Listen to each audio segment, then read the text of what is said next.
Students, Vaheguru Ji Ka Khalsa, Vaheguru Ji Ki Fateh. Students, we have completed chapter number 5 in our last class, and today we will start chapter number 9, and chapter number 9 is algebraic expressions and identities. As you already know कि तुसी algebraic expressions ਤੇ identities ਜਿਹੜੀਆਂ ਵਾ ਉਹ ਪਹਿਲਾਂ ਵੀ ਕੀਤੀਆਂ ਹੋਈਆਂ 7th class ਦੇ ਵਿੱਚ ਵੀ, ठीक है। अलजबरिक एक्सप्रैशनस ਦੇ ਵਿੱਚ ਕੀ ਹੁੰਦਾ ਵਾ, ਕੌਨਸਟੈਂਟਸ ਹੁੰਦੇ ਆ, ਵੇਰੀਏਬਲਸ ਹੁੰਦੇ ਆ ਐਂਡ ਅਰਥਮੈਟਿਕ ਆਪਰੇਸ਼ਨਸ ਯੂਜ਼ ਹੁੰਦੇ ਆ, ਠੀਕ ਆ। ਤੁਸੀਂ 12th ਚੈਪਟਰ ਕੀਤਾ ਸੀਗਾ 7th ਕਲਾਸ ਦੇ ਵਿੱਚ। ਓਕੇ ਸਟੂਡੈਂਟਸ, ਹੁਣ ਬੇਟਾ ਇਹ ਚੈਪਟਰ ਵੀ ਆਪਣਾ ਉਸੇ ਚੈਪਟਰ ਦੇ ਵਾਂਗ ਹੀ ਆ, ਠੀਕ ਆ। ਹੁਣ ਵੇਖੋ ਐਕਸਪ੍ਰੈਸ਼ਨ ਕੀ ਹੁੰਦਾ ਵਾ, ਜਿਹਦੇ 'ਚ ਇੱਕ ਵੇਰੀਏਬਲ ਹੋਵੇ ਅਰਥਮੈਟਿਕ ਆਪਰੇਟਰ ਹੋਵੇ ਐਂਡ ਕੌਨਸਟੈਂਟ ਹੋਵੇ, ठीक है। सानू पता वा कॉन्सटेंट्स की होंदे आ, कॉन्सटेंट्स होंदे नंबर, कोई भी नंबर किसी भी तरह के, तो वेरीएबल्स की होंदे आ, वेरीएबल्स होंदे आ जेह्ड़े ए बी सी दे अखर जेह्ड़े आपां यूज़ करदे ना, जिन्हां दियां values different questions they which very करदियां आ, जिन्हां दियां वैल्यूज़ वेरी करदियां वा, ठीक है। जिवें ए वाले सारे की होंदे आ वेरीएबल्स होंदे आ। ते अरथमैटिक ऑपरेटर असीं 4 यूज़ करते हैं, plus minus multiply and division, ठीक है। ये वालियां कॉन्सटेंट्स वेरीएबल्स एंड अरथमैटिक ऑपरेटर दे नाल ये चीज़ां दोवें जुड़ियां होंदियां वा, ते इन्हां नूं असीं बोलदे आ अलजबरिक एक्सप्रैशनस, ठीक है स्टूडेंट्स। हुण बेटा असीं इस चैप्टर दे विच अलजबरिक एक्सप्रैशनस दे बारे पढ़ना वा। सब तो पहलां साडे कोल हुंदियां वा टर्म्स, फैक्टर्स एंड कोफिशिएंट्स। हुण मैं इत्थे तुहानूं एक अलजबरिक एक्सप्रैशन लिख के दसदी हाँ। मान लो मेरे को अलजबरिक एक्सप्रैशन है वा 2x + 3। ये नंबर्स भी है, कॉन्सटेंट्स भी है, वेरीएबल भी है वा एंड अरथमैटिक ऑपरेटर भी है वा, ठीक है बेटा। 2x का मतलब होंदा वा 2 × x। तो असी जदों भी अलजबरिक एक्सप्रैशन लिखते हैं असी मल्टीप्लाई का साइन नहीं यूज़ करते, इनू असी लिखते हैं 2x, ठीक है। हाँ जी, हुण असी इहदियां टर्म्स, सब तो पहला टर्म्स की होंदियां, मैं एक अलजबरिक एक्सप्रैशन लिया, इहदियां टर्म्स 2 टर्म्स आ, एक हैगी आ 2x, एक हैगी आ 3, इहदियां 2 टर्म्स आ, ठीक है। फिर गल आउणी आ फैक्टर्स की। 2x के फैक्टर, 2x किद्दां बनिया मैं दसिया, 2 × x। So factors of 2x, 2x के फैक्टर की आ जाने 2 ते x, ते 3 के फैक्टर्स 3 का आ जाना 3, ठीक है। मतलब जेड़े जेड़े नंबर्स उहदे विच मल्टीप्लाई हो रहे हैं, 2x के फैक्टर्स 2 ते x आ जाने हैं, 3 का फैक्टर किहड़ा आ जाना वा 3। उस तो बाद आ कोफिशिएंट, होल्ड ऑन बेटा, कोफिशिएंट की हुंदा वा, कोफिशिएंट हुंदा वा बेटा जिहड़ा असीं वेरीएबल यूज़ कर रहे हैं। इस एक्सप्रैशन दे विच किहड़ा वेरीएबल यूज़ हो रहा x, इहदे नाल जिहड़ी नमैरिकल वैल्यू लगी हुई है, नमैरिकल वैल्यू मल्टीप्लाई हो रही है, सो वो की हुंदा कोफिशिएंट ऑफ x का कोफिशिएंट की आ 2। समझ लगी है। कोई भी अलजबरिक एक्सप्रैशन उहदियां टर्म्स की हुंदियां वा, 2 टर्म्स वालियां।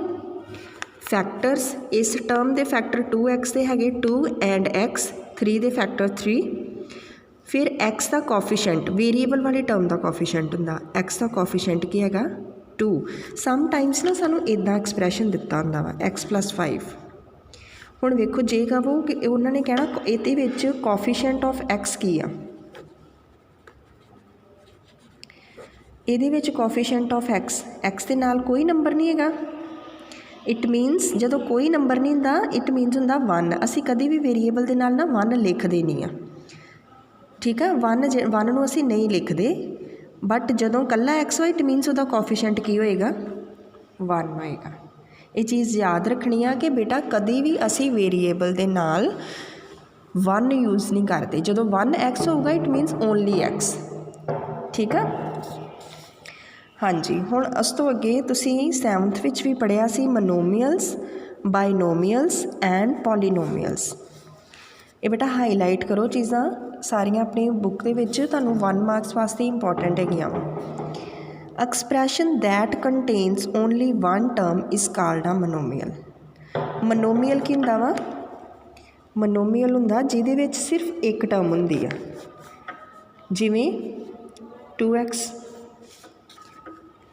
3, कोई होर एग्जाम्पल लै लो इहदी y एक्सट्रा, सिंगल टर्म आ ना इहदे विच भी, कोई अर्थमैटिक ऑपरेटर नहीं। इत्थे दो टर्म्स सीगियां, जदों कोई अर्थमैटिक ऑपरेट यूज़ हो रहा ना, दो चीज़ां नूं जोड़ रहा आ, दैन उत्थे टर्म्स वध जांदियां। हुण इत्थे कोई अर्थमैटिक ऑपरेटर नहीं यूज़ होया ना, अर्थमैटिक ऑपरेटर या तुसीं कह लो कि सिंगल टर्म, जदों किसी भी एक्सप्रैशन की सिंगल टर्म होगी, ठीक है, सिंगल टर्म आए, दैन मोनोमियल। किसी भी एक्सप्रैशन की वन टर्म होवे उन्होंने बोलते मोनोमियल। एक हुंदा फिर binomial. Expression that contains 2 terms is called a binomial. जिहड़ी एक्सप्रैशन दे विच 2 टर्म्स होण, जिवें मैं आह वाली एग्जाम्पल दित्ती सी तुहानूं, 2 टर्म्स सीगियां 1 and 2, इहदियां एग्जाम्पल हैगियां जिवें मैं हुणे कीता 2x + 3, पहली एग्जाम्पल। दूजी एग्जाम्पल y + 9 एक्सट्रा, ठीक है, जिहदे विच 2 टर्म्स आ जांदियां, वो हुंदी बाइनोमियल। फिर हुंदी trinomial. An expression containing 3 terms is called trinomial. जिहड़ी एक्सप्रैशन दियां 3 टर्म्स हुंदियां वा उन्होंने असी बोलते हैं trinomial. For example x + y + z, x + y + 2, x² + 2y + 3, ठीक है। काफ़ी सारी एग्जाम्पल्स हो सकती हैं जिहदियां 3 टर्म्स होंदियां, x - y - z। क्लीयर है स्टूडेंट्स। उस तो बाद आ जाता पॉलीनोमियल। पॉलीनोमियल किनू बोलते हैं? पॉलीनोमियल इन्हां दा हैड ऑफ फैमिली आ। जिवें साडी फैमिली दे विच मैंबरस हुंदे ना, एक हैड ऑफ फैमिली आ, हैड ऑफ फैमिली इन्हां दा बोलते हैं उन्हूं पॉलीनोमियल। कि मोनोमियल भी पॉलीनोमियल दे अंडर ही आउंदा वा, बाइनोमियल भी पॉलीनोमियल दे अंडर आउंदा, ट्राइनोमियल भी पॉलीनोमियल दे अंडर आउंदा। इस तो इलावा जे 3 तो वध भी जांदे टर्म्स, असीं 3 तक कीतियां ना, 1 वाली 2 वाली 3 वाली, जे 3 तो वध भी जांदियां जनरल एक्सप्रैशन, उन्होंने असीं बोलांगे पॉलीनोमियल। ये भी पॉलीनोमियल वा, ये भी पॉलीनोमियल आ, ये भी पॉलीनोमियल। जिवें तुसीं नाउन नहीं पढ़दे, नाम पढ़दे हो पंजाबी च, एक नाम हुंदा, फिर उस तो अगे उहदियां टाइप्स आ जांदियां, खास नाउन, आम नाम, है ना, कॉमन नाउन आ, प्रॉपर नाउन आ। इस तरह बेटा ये मेन पॉलीनोमियल उहदा हैड ऑफ फैमिली आ। ये सारे हैगे नाम ही आ, जिवें, है ना, सॉरी मैं जस्ट एक एग्जाम्पल दी, हैगे सारे पॉलीनोमियल्स ही आ। जेड़े पॉलीनोमियल की सिंगल टर्म होगी उहदा एक स्पैसीफिक नेम आ मोनोमियल। जेड़े पॉलीनोमियल दियां 2 टर्म्स होणगियां वो हुंदा बाइनोमियल। जेड़े पॉलीनोमियल दियां 3 टर्म्स होणगियां हुंदा ट्राइनोमियल। जे 3 तो वध जाणगियां उहनूं असीं कल्ला पॉलीनोमियल ही बोलांगे, ठीक है। ये भी डेफिनेशन करनी तुसीं। In general an expression containing 1 or more terms with non zero coefficients. Non zero coefficient का मतलब कि जिहड़ा वेरीएबल यूज़ करना उहदा कोफिशिएंट कभी भी 0 नहीं होना चाहिए। जो 0 हो गया तो 0 नाल तो कोई भी टर्म 0 ही बन जानी मल्टीप्लाई होके। इस करके नॉन जीरो का मतलब भी कोफिशिएंट कभी भी 0 नहीं होना चाहिए। इज़ कॉल्ड पॉलीनोमियल, ठीक है स्टूडेंट्स। आई होप तुहानूं इस इन्नी क चीज़ समझ आ गई होएगी बाइनोमियल, माइनोमियल एंड ट्राइनोमियल बारे। हुण अगे असीं करना नैक्सट हैगा वा like and unlike terms. Like and unlike, जे तुहानूं याद होवे 12th चैप्टर दे विच असीं कीता सी, लाइक टर्म्स किहड़ियां हुंदियां? जिन्हां दे वेरीएबल सेम हुंदे आ, ते जिन्हां दे वेरीएबल सेम नहीं हुंदे वो किहड़ियां हुंदियां वा? Unlike terms. For example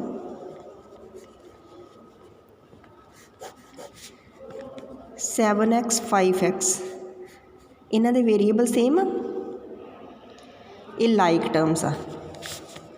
7x 5x square, की ये लाइक टर्म्स आ? ਕੀ ਇਹ ਦੋਵੇਂ ਲਾਈਕ ਟਰਮਸ ਆ? No these are not like terms. ये की हैगियां वा अनलाइक टर्म्स। क्यों वा unlike terms?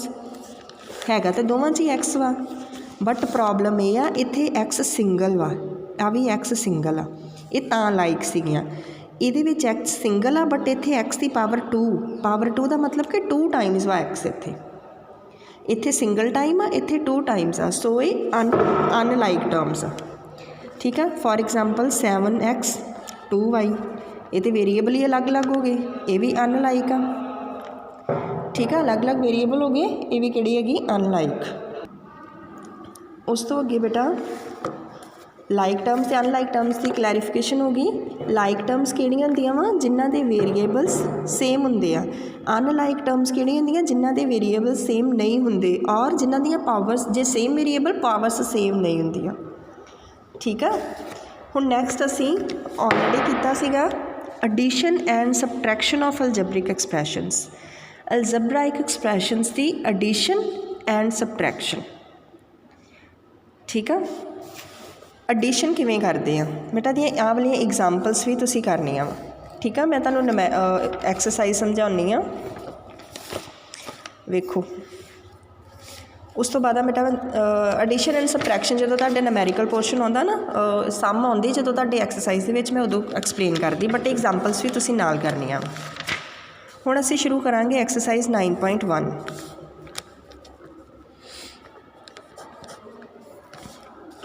Identify the terms their coefficients for each of the following expressions. इन्हां दे विचों टर्म्स नूं आइडेंटिफाई करो ते उन्हां दे कोफिशिएंट्स नूं आइडेंटिफाई करो। ठीक है, जिमें first question and first part 5xyz² minus 3zy, इन्हां दियां टर्म्स एंड कोफिशिएंट्स। टर्म्स एक साइड ते टर्म्स लिख लो, एक साइड ते कोफिशिएंट्स लिख लो। इस एक्सप्रैशन च 2 टर्म्स यूज़ हो रही हैं, एक हो रही है 5xyz², दूसरी किहड़ी आ 3zy। बट बेटा हमेशा साइन वेखना नाल, जे नैगेटिव दा साइन आ तो उन्होंने भी पिक करना नाल ही, जे प्लस का तो तुसीं अवॉइड कर दो, क्योंकि प्लस वाला ना भी पाइए आपां तो सही हुंदी वो चीज़, बट नैगेटिव साइन नूं असीं नहीं छड्ड सकदे, नैगेटिव ऑफ 3 आए। ठीक है, सैकेंड टर्म हैगी -3zy। कोफिशिएंट वेखो, वेरीएबल्स ना की कोफिशिएंट लगा 5, इस वेरीएबल्स ना की कोफिशिएंट लगा -3। ठीक है, ये आ गया, टर्म्स लिख दियाँ, दूजी साइड ते इन्हां दे कोफिशिएंट्स लिखते। नैक्सट बेटा मैं एक पार्ट होर करवानी है तुहानूं, बाकी तुसीं इहदे खुद करने हैं। सैकेंड पार्ट हैगा 1 + x टर्म्स, फिर आ जाना कोफिशिएंट्स। जे तुसीं एक टेबल बनाना चाहो, नहीं इदां ही करो। ठीक है, टर्म्स किहड़ियां टर्म्स इहदे विच 1 x हैगे सारे प्लस ते है, इस करके प्लस के साइन यूज़ करने की लोड़ नहीं। नैक्सट हैगी x², 1 का कोफिशिएंट 1। हाँ जी, इत्थे x ना कोई नंबर नहीं लगा, मैं तुहानूं दस्सिया सी जदों कोई नंबर ना लगा होवे इट मीनस उहदा कोफिशिएंट कितना हुंदा 1। x² ना कोई नंबर नहीं लगा, इट मीनस इहदा कोफिशिएंट भी कितना हैगा 1। ठीक है, सो स्टूडेंट्स बेटा इस तरीके नाल तुसीं ये फस्ट क्वेश्चन सॉल्व करना वा। जिवें हुण आ वा x/2, इहदा कोफिशिएंट की होगा, x/2 का कोफिशिएंट 1/2 आएगा। x वेरीएबल वा ना, तो यदा कोफिशिएंट की आ जाना 1/2, यदा कोफिशिएंट आ जाना 1/2, यदा कोफिशिएंट आ जाना -1। ठीक है, सो बेटा इन्हां चीज़ों का ध्यान रखना। तो ये सारा क्वेश्चन जिहड़ा तुसीं फस्ट कंप्लीट करना वा। अगर तुहानूं इहदे विच कोई प्रॉब्लम दैन तुसीं मैनूं पुछ लिओ। तो जिहड़ी मैं डेफिनेशन समझाई आ उहदे अकॉर्डिंगली तुसीं सैकेंड क्वेश्चन नूं सॉल्व करना वा। सैकेंड क्वेश्चन हैगा वा कि जिहड़े पॉलीनोमीअल्स दिते हुए आ उन्हां नूं तुसीं क्लासीफाई करो एज मोनोमीअल्स, बाइनोमीअल्स एंड ट्राइनोमीअल्स। इन्हां चों दसो मोनोमीअल किहड़े, बाइनोमीअल किहड़े एंड ट्राइनोमीअल किहड़े। तुहानूं दस्सिया वा, इत्थे हैडिंग पा लो मोनोमीअल, बाइनोमीअल, ट्राइनोमीअल। ਮਨੋਮੀਅਲ ਕਿਹੜੇ ਹੁੰਦੇ ਸਿੰਗਲ ਟਰਮ ਵਾਲੇ, ਬਾਇਨੋਮੀਅਲ ਹੁੰਦੇ 2 ਟਰਮਸ ਵਾਲੇ, ਟਰਾਈਨੋਮੀਅਲ ਹੁੰਦੇ 3 ਵਾਲੇ। ਜਿਵੇਂ ਫਸਟ ਹੈਗਾ x + y 2 ਟਰਮਸ ਆ, ਇਟ ਮੀਨਸ ਇਹਨੂੰ ਬਾਇਨੋਮੀਅਲ 'ਚ ਲਿਖ ਲਓ। ਨੈਕਸਟ ਹੈਗਾ 1000 ਸਿੰਗਲ ਟਰਮ ਆ, ਇਹਨੂੰ ਲਿਖ ਲਓ ਮਨੋਮੀਅਲ 'ਚ। ਨੈਕਸਟ ਹੈਗਾ x + x² + x³ + x4। ਬੇਟਾ ਚੌਥੀ ਚੀਜ਼ ਉਹਨੇ ਕਿਹਾ ਵਾ ਵਿਚ polynomials do not fit in any of these 3 categories. ਕਈ ਇੱਦਾਂ ਦੇ ਵੀ ਹੋਣਗੇ। ਚੌਥਾ ਹੈਡਿੰਗ ਬਣਾ ਲਓ polynomials do not fit in above categories. ਜਿਹੜੇ ਕਿਤੇ ਵੀ ਫਿਟ ਨਹੀਂ ਹੁੰਦੇ, ਨਾ ਉਹ ਮਨੋਮੀਅਲ ਆ, ਨਾ ਉਹ ਬਾਇਨੋਮੀਅਲ ਆ, ਨਾ ਉਹ ਟਰਾਈਨੋਮੀਅਲ ਆ। ਵੇਖੋ ਹੁਣ x x² x³ x4 ਇਹ 4 ਟਰਮਸ ਆ ਗਈਆਂ। ਇਹ 'ਚ ਇੱਕ ਹੋਣੀ ਆ, ਇਹ 'ਚ 2, ਇਹ 'ਚ 3, 4 ਇਹਨਾਂ 'ਚ ਕਿਸੇ 'ਚ ਵੀ ਨਹੀਂ ਹੋਣੀਆਂ। ਸੋ ਉਹ ਵਾਲੀ ਟਰਮ ਇਹਦੇ ਵਿੱਚ ਐਡ ਕਰ ਦਿਓ। ਨੈਕਸਟ ਕੀ ਹੈ 7 + y + 5 6 x 3 ਵਾ। ਸੋ ਇਹਨਾਂ ਨੂੰ ਟਰਾਈਨੋਮੀਅਲ 'ਚ ਲਿਖ ਦਿਓ। ਠੀਕ ਆ, ਸਮਝ ਆਈ ਬੇਟਾ। ਇੱਕ ਵਾਲੀ ਨੂੰ ਬਾਇਨੋਮੀਅਲ 'ਚ, 2 ਵਾਲੀ ਨੂੰ ਬਾਇਨੋਮੀਅਲ 'ਚ, 3 ਵਾਲੀ ਨੂੰ ਟਰਾਈਨੋਮੀਅਲ 'ਚ। ਅਤੇ ਜਿਹੜੇ ਇਹਨਾਂ ਤਿੰਨਾਂ 'ਚ ਨਹੀਂ ਆ ਰਹੇ ਨਾ ਉਹਨੂੰ ਇਸ ਕੈਟਾਗਰੀ 'ਚ ਲਿਖ ਦਿਓ, ਡੂ ਨਾਟ ਫਿਟ ਵਾਲੀ 'ਚ। ਠੀਕ ਆ। ਸੋ ਸੈਕਿੰਡ ਕੁਐਸਚਨ ਵੀ ਤੁਸੀਂ ਕੰਪਲੀਟ ਕਰਨਾ ਵਾ ਸਟੂਡੈਂਟਸ। ਸੋ ਆਈ ਹੋਪ ਤੁਹਾਨੂੰ ਬੇਟਾ ਇੰਨੀ ਚੀਜ਼ ਸਮਝ ਆ ਗਈ ਹੋਏਗੀ। ਬੇਟਾ ਡੈਫੀਨੇਸ਼ਨਸ ਨੂੰ ਤੁਸੀਂ ਬੇਸਿਕ ਕਨਸੈਪਟਸ ਨੂੰ ਚੰਗੀ ਤਰ੍ਹਾਂ ਸਮਝੋ, ਬਿਕੋਜ਼ ਉਹਦੇ ਵਿੱਚੋਂ ਤੁਹਾਨੂੰ ਮਲਟੀਪਲ ਚੋਇਸ ਕੁਐਸਚਨ ਜਾਂ ਇੱਕ ਨੰਬਰ ਵਾਲੇ ਕੁਐਸਚਨਸ ਜਿਹੜੇ ਆ ਉਹ ਆਉਣੇ ਆ। ਠੀਕ ਆ। ਸੋ ਤੁਹਾਡਾ ਹੋਮਵਰਕ ਕੀ ਆ ਕਿ ਤੁਸੀਂ ਫਸਟ ਅਤੇ ਸੈਕਿੰਡ ਕੁਐਸਚਨ ਨੂੰ ਕੰਪਲੀਟ ਕਰਨਾ ਵਾ। ਐਂਡ ਅਗਰ ਤੁਹਾਡੀ ਕੋਈ ਵੀ ਪ੍ਰੋਬਲਮ ਆ ਬੇਟਾ ਤੁਸੀਂ ਮੈਨੂੰ ਪੁੱਛ ਸਕਦੇ ਹੋ, ਮੈਸੇਜ ਕਰ ਸਕਦੇ ਹੋ। ਅਤੇ ਜਿਹੜੀਆਂ ਡੈਫੀਨੇਸ਼ਨਸ ਮੈਂ ਕਰੀਆਂ, ਟਰਮਸ ਕਹੀਆਂ, ਉਹਨਾਂ ਨੂੰ ਹਾਈਲਾਈਟ ਕਰੋ ਅਤੇ ਪੇਪਰ ਦੇ ਵਿੱਚ ਤੁਸੀਂ ਉਹ ਸਾਰਾ ਕੁਛ ਚੰਗੀ ਤਰ੍ਹਾਂ ਸਮਝਣਾ ਅਤੇ ਕਰਨਾ ਵਾ। ਜੇ ਤੁਹਾਨੂੰ ਕੋਈ ਵੀ ਪ੍ਰੋਬਲਮ ਆ then you can ask me, comment box ਦੇ ਵਿੱਚ ਕਮੈਂਟ ਕਰੋ। So thank you students and have a good day. Waheguru ji ਕਾ ਖਾਲਸਾ, ਵਾਹਿਗੁਰੂ ਜੀ ਕੀ ਫਤਿਹ।